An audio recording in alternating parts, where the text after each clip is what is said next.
Hey there, novelteers. Welcome back. Now let's talk sequels. Have you ever noticed there are a lot of bad sequels out there? And I mean a lot.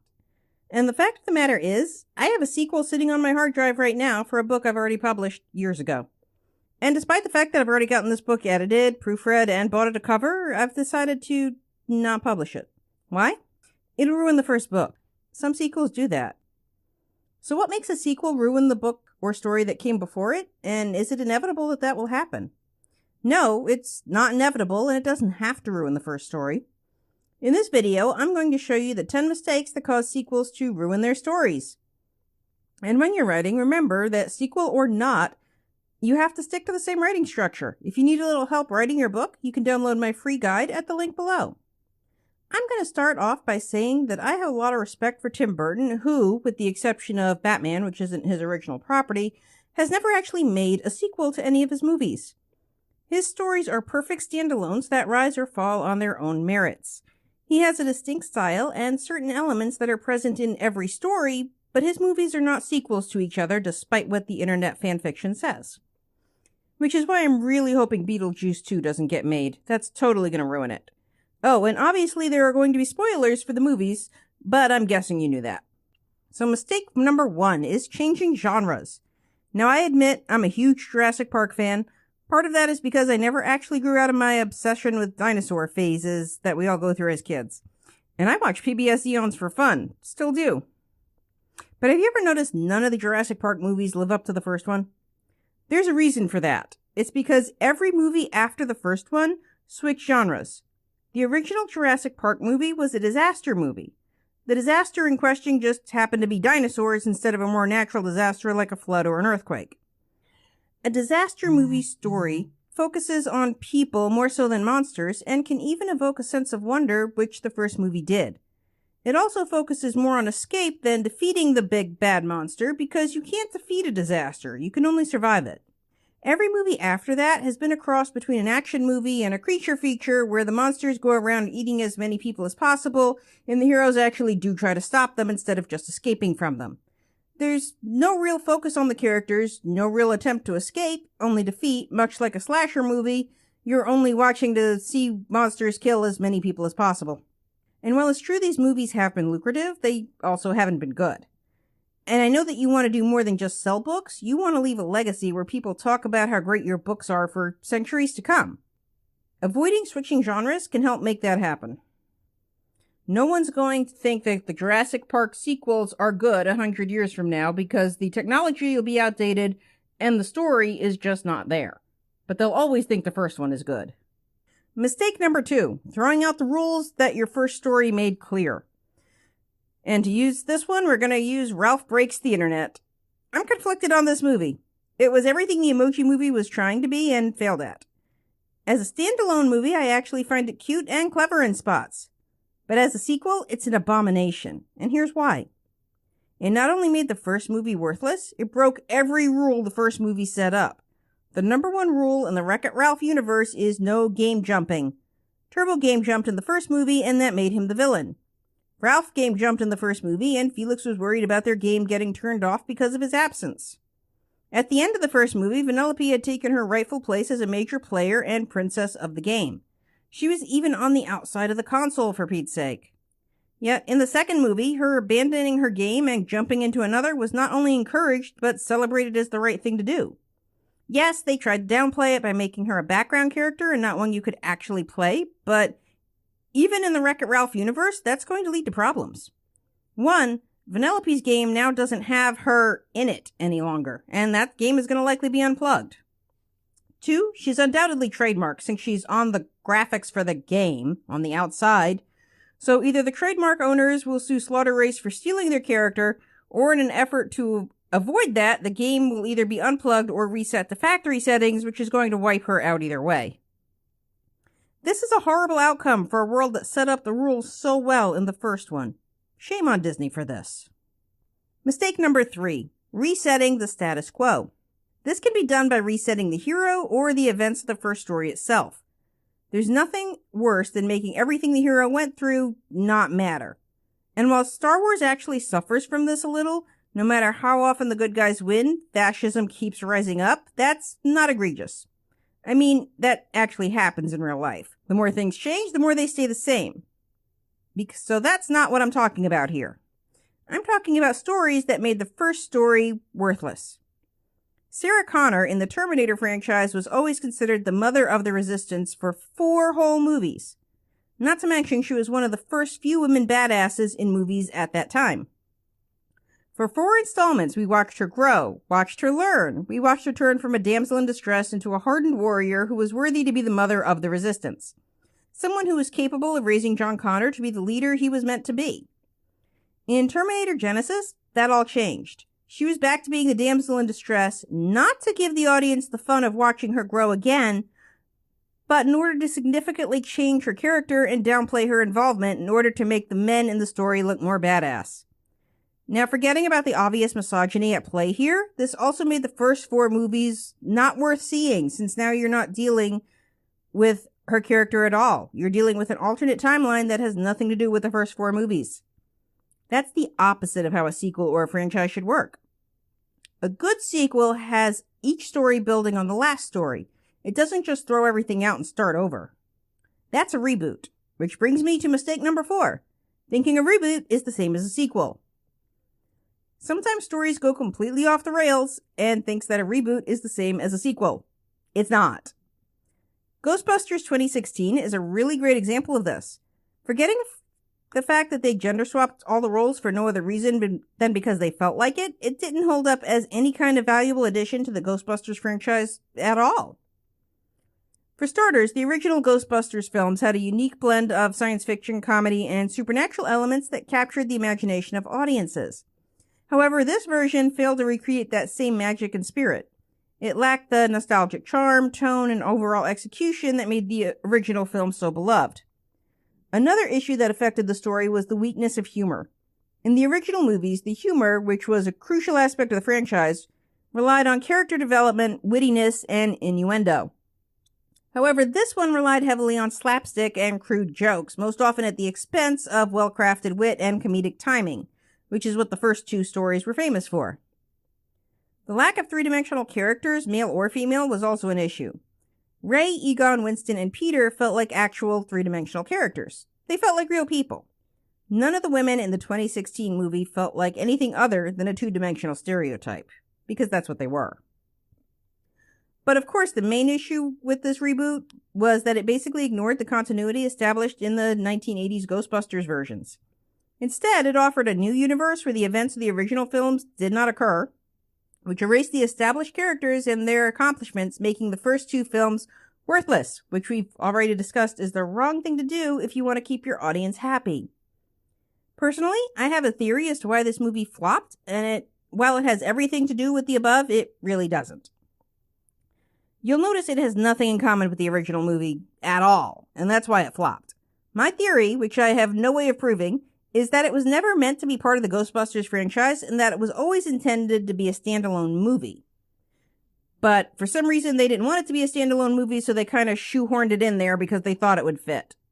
But it doesn't fit. It's just too different from the franchise and it just doesn't fit. And that's why it's so awful. Don't do that with your sequels. Now let's talk about mistake number 5, the opposite of a reboot, remaking the first movie. Home Alone is a Christmas classic. Everybody loves it.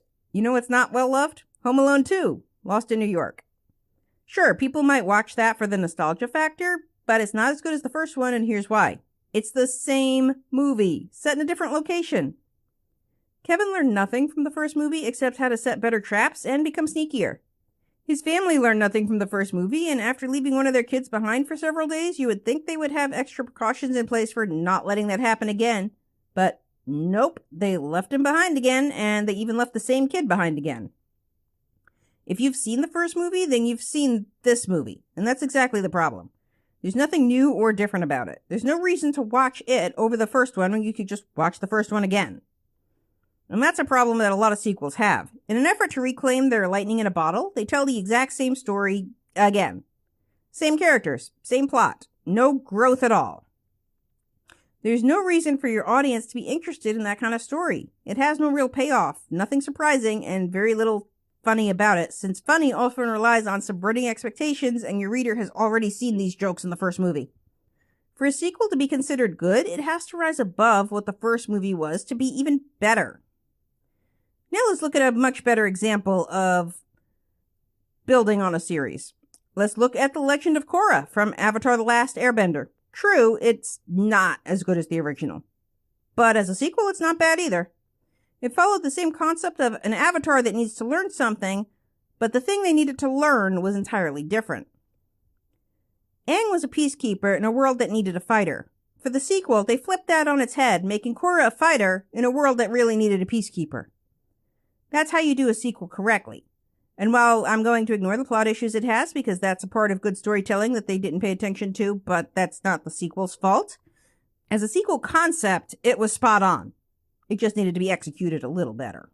Which brings me to mistake number 6, not evolving the story. The Hobbit trilogy did horribly when compared to the Lord of the Rings trilogy. This is true even though the Lord of the Rings trilogy was a huge commercial success and they brought back the same director for this one. Now, I could mention the budget issues or the story being rushed as reasons for its failure, but even with twice the budget and twice the time, it was never going to live up to the original for one simple reason. The Hobbit is not a sequel to Lord of the Rings. Because of the order that the movies came out, you'd be forgiven for thinking the Hobbit trilogy is a sequel to Lord of the Rings. But in reality, Lord of the Rings, book version, was a sequel to The Hobbit. And as a book, Lord of the Rings did everything a good sequel should do. It brought back favorite characters. It expanded on the world without over-explaining. It raised the stakes in just the right way. And that's why The Hobbit flopped, and it was always going to flop. Lord of the Rings expanded on the world of The Hobbit, not the other way around. Reversing these two simply doesn't work. When done correctly, a good sequel is always going to build on and expand the existing world. A good sequel cannot be taken out of order and still make sense. And this one didn't make sense. That's why it failed. To see a sequel done right, read, don't watch, The Hobbit before you read or watch Lord of the Rings. Which brings me to mistake number 7, randomness. I admit, I'm a Frozen fan. I even like the sequel. Unlike Ralph Breaks the Internet, I don't really have a love or hate relationship with the sequel. I even appreciate that the writers attempted to take it in a new direction by exploring a different narrative and expanding the mythology of the world. However, this resulted in a sequel that felt disconnected from the first film. It really doesn't work. The introduction of new themes, tonal shifts, and underdeveloped character arcs contributed to a perception of randomness that really has no place in a sequel or any well-written story, ever. For starters, Elsa was not the hero of the first movie. Anna was. It was her love that drove the action. The action in Frozen 2 seemed to be driven more as a plot slave than by anything the characters did or did not do. Which brings up another point, which is the story didn't know whose story it wanted to be. It seemed to be trying to give Anna and Elsa equal time, and that doesn't work. While a story can have multiple protagonists, like Game of Thrones, they can really only have one main character. The character arcs were underwhelming, and even though I love the song The Next Right Thing, it didn't feel organic to the story, but rather shoehorned in. And let's talk about these new characters. Now, in a sequel, there's going to always be a couple of new characters. That's how sequel works. But that doesn't mean shoving the formerly main characters to the side the way they did with Kristoff and Sven in this movie. After all, people want to see more of the characters and the chemistry they fell in love with. That's why they bought the ticket. Failing to give that to them the way this movie did is setting your fans up for major disappointment. The tonal shifts throughout the story were also jarring. While both movies explored deeper themes like identity and self-discovery and the consequences of actions, this one took a more introspective and darker tone than the first, and it came from out of nowhere. This was quite different from the first story, which was balanced at heartfelt moments with humor and catchy musical numbers. The tonal shift gave it a more emotional texture that was disconnected from the lightheartedness of the first film. And while it technically didn't change genres, it certainly felt like it did. You can go darker in later stories than you can in earlier stories. Harry Potter is an example of doing this very well. It starts out very lighthearted, gets very serious later, but there are clues throughout the series that that's going to happen. There were no clues in Frozen 1 that this was going to happen in Frozen 2. Mistake 8, over-explaining. Let's talk about Star Wars. There's just so many sequels to pick on in this franchise. And the ones I'm focusing on here are The Force Awakens, The Last Jedi, and The Rise of Skywalker. These movies made the unforgivable mistake, well, unforgivable to fans, of attempting to dive deeper into the mechanics and origins of the Force. This had an unintended consequence of demystifying it and diminishing its appeal. The original trilogy established the Force as a central element of the Star Wars universe, but left much of its nature and origins to the imagination of the viewers. This air of mystery and ambiguity surrounding the Force played a significant role in capturing the imagination of audiences, and it became a defining aspect of the franchise. Many fans felt the explanation was not only unnecessary, but contradictory to the established lore of Star Wars. For example, the concept of Rey being born with a powerful affinity for the Force without any clear lineage or training diminished the significance of Anakin Skywalker's Chosen One prophecy and Luke Skywalker's journey of self-discovery and training. These explanations seem to disregard the established lore and character development, which left fans feeling disconnected from the franchise. Remember what I said a while back about making the hero's journey worthless? Some of the Star Wars sequels definitely did that. By attempting to demystify the Force, the sequels inadvertently reduced its impact as a storytelling device. They introduced new Force abilities that were previously unseen and stretched the limits on what the Force could do. While some innovation and expansion can be positive, it didn't work this time. Fans felt that these additions were arbitrary and undermined the established rules of the Force, which made it feel inconsistent and less believable. Because even in a soft magic system, you have to have it somewhat believable for the rules of this world. In the end, the decision to explain and to expand the Force in Star Wars sequels was divisive among fans, and I'm being generous by just using the word divisive. While some appreciated the attempt to explore the new aspects of the Force, many others felt that it detracted from the mystique and allure that made the concepts so captivating in the first place. The Force went from being an abstract and powerful energy that fueled the Star Wars universe to a set of mechanics that could be dissected and explained. And that undermines the franchise's legacy and damages the sense of wonder associated with it. Star Wars went from a soft science universe to a hard science one, and that actually has two different fan bases. Since their fan base up until this point was made up of soft science fans, people more into magic, pretending to be science than actual hard science, they upset a large portion of their audience. Pulling the rug out from under people like this by switching magic systems is similar to switching genres and should be avoided. So now let's talk about mistake number 9. Planning for more sequels. One of the main problems with sequels is that it's never just one sequel. Sure, some movies and stories might only end up with one sequel. House, the second story, comes to mind, which is a real shame because I would have loved to see House, the third story, just because the title is so great. But once stories get into the sequel stage, one more sequel is never simply the plan. The plan at this point is to launch a franchise, which means many more sequels. This leads to cliffhangers in both the plot and sometimes even the ending. It also means the sequel can't stand on its own as it's trying to be part of a bigger universe. Matrix Reloaded comes to mind when I'm talking about this, and yes, I know that movie has had many sequels, but none of them have actually been good. They simply rely on the nostalgia factor to pack people into theaters, and it doesn't work for books. It barely works for movies. Matrix Reloaded introduced numerous new characters, storylines, and concepts, but didn't provide the satisfactory resolutions or meaningful progression for many of them. The film ended up with many unresolved plot lines, such as the fate of certain characters and the overall outcome against the war against the machines. And while it's true that cliffhangers can generate intrigue, the sequel left too many loose ends without providing adequate closure, and that frustrates audiences who expected real resolutions. It concentrated too much on expanding the mythology and introducing new concepts, which left little room for significant character development or coherent storytelling, which was visible in the first one. As a result, it relied too heavily on viewers' investment in the first film, which failed to provide enough substance to stand alone as an engaging and complete story. Now, Star Wars The Empire Strikes Back actually suffers from the same issue, but here it was always meant to be part 1 of 2, so this actually works. However, if Return of the Jedi never actually got made, that story would be horrible on its own. After all, at the end of the first movie, that villain wins, which makes the triumph of the first movie worthless, which I've already covered in earlier sections. Don't make your movie worthless. Or book. Don't make your book or your hero or your movie worthless. Your sequel needs to be a coherent and successful story on its own, even if your audience has never read the first one, or even if they never read the next one. And finally, mistake number 10, waiting too long to release a sequel. This technique is something movies can get away with and books can't.